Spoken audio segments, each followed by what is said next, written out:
के साथ। तो चलिए बढ़ते हैं आज की कहानी की ओर। नमस्कार दोस्तों, मेरा नाम रुद्र प्रकाश है और ये घटना काफ़ी रहस्यमय है। जब मैं आज भी इसका उल्लेख किसी इंसान के सामने करता हूँ तो वो भी इस कहानी को सुनकर सिर्फ एक मजाक ही मानता है। कोई भी मेरी बात पर विश्वास नहीं करता।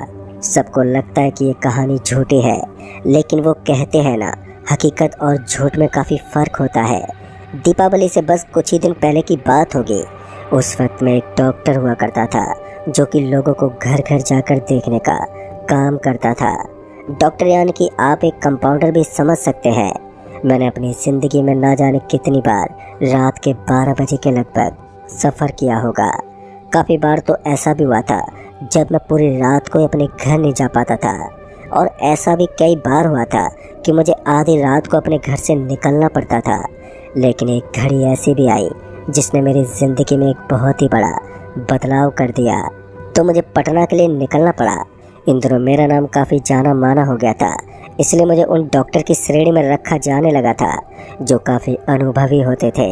जब मुझे खुद इन चीज़ों का पता चला कि मुझे खुद पटना से एक बड़े घर से फ़ोन आया है, तो मैं खुद को नहीं रोक पाया और आधी रात को ही पेशेंट को देखने के लिए निकल पड़ा। वैसे तो बीमारी कुछ ज़्यादा गंभीर नहीं थी, लेकिन उन लोगों को लगा होगा कि इतनी रात को किसी भी हॉस्पिटल में जाने से तो अच्छा होगा कि वो लोग किसी नॉर्मल डॉक्टर को ही अपने घर बुलाकर अपने घर के बेटे को दिखा सकते थे। इसलिए मैं आधी रात को ही निकल गया था। उनका एड्रेस भी हमारे घर से लगभग 60 किलोमीटर था और ये कोई छोटा मोटा सफ़र नहीं था। हालांकि मुझे तकलीफ़ तो हो रही थी, लेकिन इतने बड़े घर से जब फ़ोन आता है तो मैं खुद को रोक नहीं पाता हूँ। मुझे लगा कि इसी बीच मेरी थोड़ी मुलाकात भी हो जाएगी और जान पहचान भी बढ़ जाएगी, और यही सोचकर मैंने अपनी बाइक का एक्सीलेटर दबा दिया और एक स्पीड के साथ बाइक को चलाने लगा। मैं अभी पटना के एक छोटे से गांव में पहुंच चुका था और वहीं से बस थोड़ा सा आगे उनका गांव आने वाला था, और इसलिए मैं उस ठंडी रात में बाइक को स्पीड से भगाता जा रहा था, जिसकी वजह से मुझे और भी ज़्यादा सर्दी लग रही थी। लेकिन मेरी बाइक को भगाने का मकसद यही था कि कहीं मैं लेट ना हो जाऊं और मुझे उन लोगों से कोई भी शिकायत ना मिले। फिर जब मैं उनके घर पहुंचा तो मैंने देखा कि उनका घर काफ़ी बड़ा था। देखने में वो काफ़ी आलीशान भी लग रहा था, लेकिन जैसे ही मैं बाइक से नीचे उतरा तो मुझे ऐसा लगा जैसे एक हवा का झोंका मेरे पूरे जिस्म से टकराकर निकल गया हो।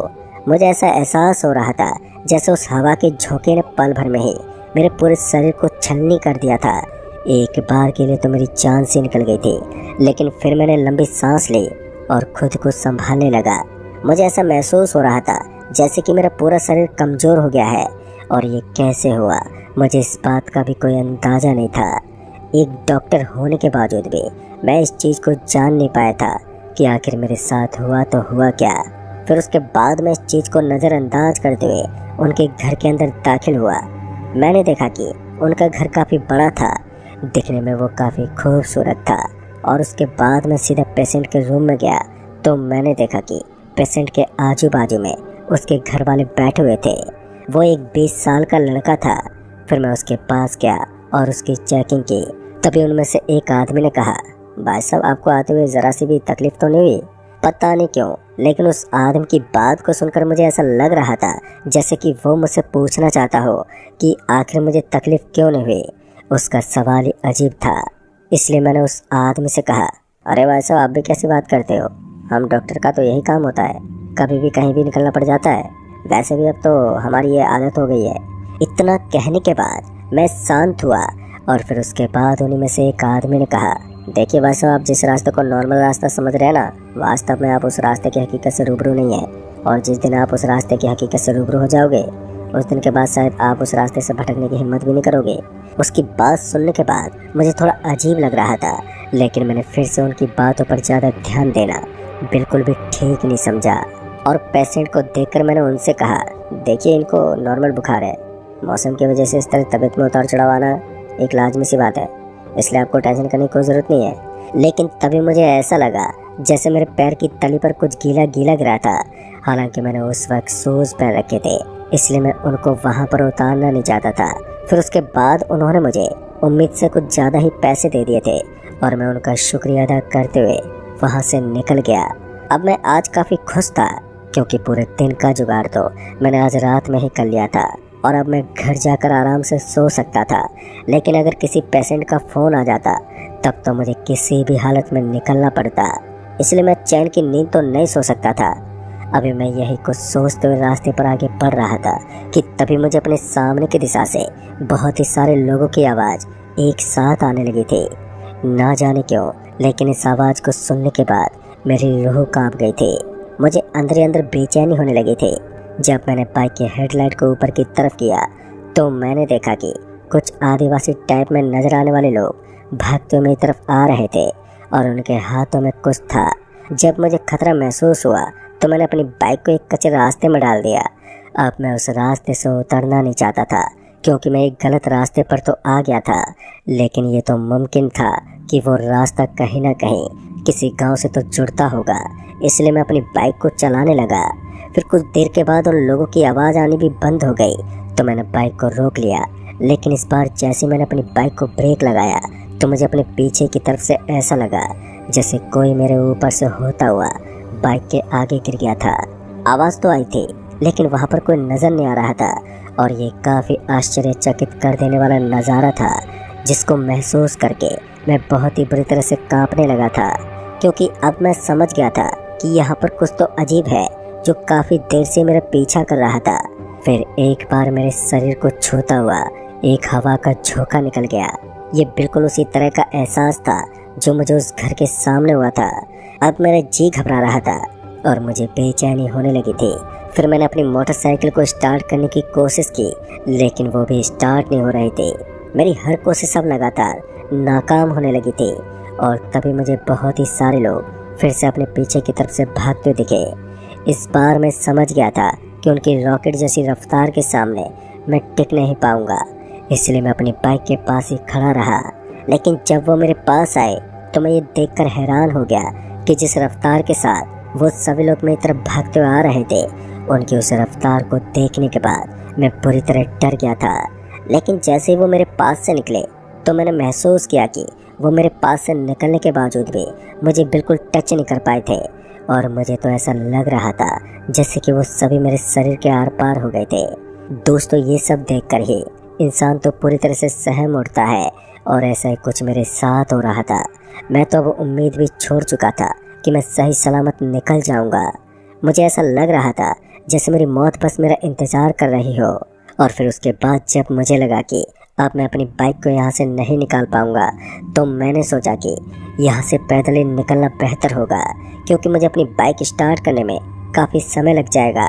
वैसे भी मेरे ऊपर कभी भी खतरे के बादल मंडरा सकते थे, इसलिए मैंने अपने कदमों को पीछे मोड़ लिया और उसके बाद मैं फिर से नेशनल हाईवे की तरफ अपने कदम पटकने लगा था, क्योंकि नेशनल हाईवे पर जाकर मैं कहीं भी किसी गाड़ी या बाइक वाले से लिफ्ट मांग सकता था और मेरी जान भी बच सकती थी।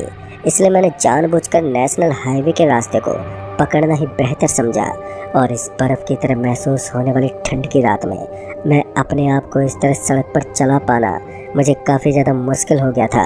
मेरे हाथ पैर जमने लगे थे, जिस वजह से मैं किसी एक स्थान की तलाश कर रहा था जहाँ पर मैं कुछ देर बैठकर अपने शरीर को आराम दे सकूं। लेकिन जैसे जैसे मेरे शरीर का पसीना सूख रहा था तो वैसे वैसे मुझे और भी ज़्यादा ठंड महसूस हो रही थी। ऐसे में मेरा रुकना बिल्कुल भी ठीक नहीं हो सकता था, लेकिन इसके अलावा मेरे पास कोई दूसरा ऑप्शन भी नहीं था। इसलिए मैं वहीं सड़क के किनारे एक झाड़ी के बगल में बैठ गया और उस झाड़ी के पास बैठकर मैं किसी गाड़ी या फिर किसी बाइक वाले के आने का इंतज़ार में लगा हुआ था। इत्तेफाक से मुझे वहाँ पर एक बस अपनी तरफ आती नजर आई और जैसे मैंने उस बस को अपनी तरफ आता हुआ देखा तो मेरी आंखें चमक गई। उस बस को रुकवाने के खातिर मैं जल्दी से बस के सामने आ गया और बस के सामने अपना हाथ दिखाने लगा। मुझे लग रहा था कि किसी तरह आज मेरी जान तो बच ही जाएगी। लेकिन उसके बाद जैसे मैंने उस बस के सामने हाथ दिखाए तो पहले तो शायद वो बस वाला बस को रोकने वाला नहीं था, लेकिन उसके बाद उसने थोड़ा आगे जाकर बस का ब्रेक मार दिया। फिर उसके बाद जब मैं उस बस के पास पहुंचा तो मैंने देखा कि उस बस के अंदर काफ़ी सारे यात्री बैठे हुए थे, लेकिन उस बस वाले ने मुझसे एक्स्ट्रा किराया मांग लिया था। फिर जब मैंने अपनी जेब में हाथ डाला तो मुझे अपना पर्स ही नहीं मिल रहा था और इस चीज़ को महसूस करने के बाद मैं तो और भी ज़्यादा घबरा गया था। फिर उसके बाद मैं उस बस कंडक्टर के सामने हाथ को जोड़ने लगा कि वो मुझे किसी भी तरह से अपने अड्डे तक छोड़ दे, लेकिन वो नहीं माना। और उसके बाद जब वो बस वहाँ से निकलने लगी तो मैं बस के पीछे वाली सीढ़ी पर लटक गया। मुझे किसी भी हालत में बस अपने अड्डे पर उतरना था, लेकिन अब बस की रफ्तार के बढ़ते बढ़ते मेरे हाथ भी छूटने वाले थे। लेकिन ऐसा लग रहा था कि मैं ज़्यादा देर तक बस के पीछे लटक कर नहीं रह सकता, लेकिन इसके अलावा मेरे पास दूसरा कोई चारा भी नहीं था। फिर करीब 10 से 15 मिनट चलने के बाद बस स्टैंड पर रुकी और वहाँ पर रुकते मैं जल्दी से एक पत्थर के पीछे छिप गया। जैसे मैं उस पत्थर के पीछे जाकर छुपा तो मुझे ऐसा लग रहा था जैसे कि अब मैं किसी सुरक्षित जगह पर पहुँच गया हूँ। और फिर उसके बाद जब मैंने अपने आजू बाजू में देखा तो अब की बार मैंने देखा कि मैं एक राम मंदिर के सामने खड़ा था। और जैसे मेरी नज़र उस राम और सीता के मंदिर पर पड़ी तो मैं जल्दी से भागता उस मंदिर के अंदर घुस गया।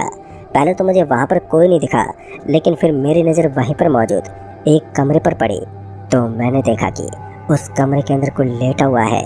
मैंने उसे डिस्टर्ब करना ठीक नहीं समझा और उसी मंदिर के पीछे वाली साइड में जाकर मैं चुपचाप से बैठ गया। वहाँ पर सर्दी ना के बराबर थी, इसलिए मैं वहाँ पर आराम से बैठ सकता था। और फिर करीब 6 से 7 घंटे मैंने उसी मंदिर के अंदर गुजारे और फिर उसके बाद मैं अपनी जान बचाकर वहाँ से सीधा गांव के लिए निकल गया।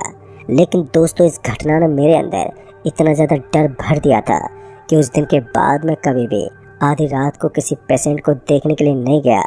और उस दिन मैं अपने घर तो आ गया था, लेकिन मेरी ज़िंदगी में ये सबसे डरावना समय बन गया था। तो दोस्तों, इस कहानी में बस इतना ही। कहानी आपको पसंद आई हो तो वीडियो को लाइक शेयर ज़रूर कर दें और साथ ही हमें नीचे कमेंट बॉक्स में ज़रूर बताएं। तो मैं आपका दोस्त राजकुमार जल्द ही मिलूँगा ऐसी एक और नई कहानी के साथ। तब तक के लिए बाय एंड टेक केयर।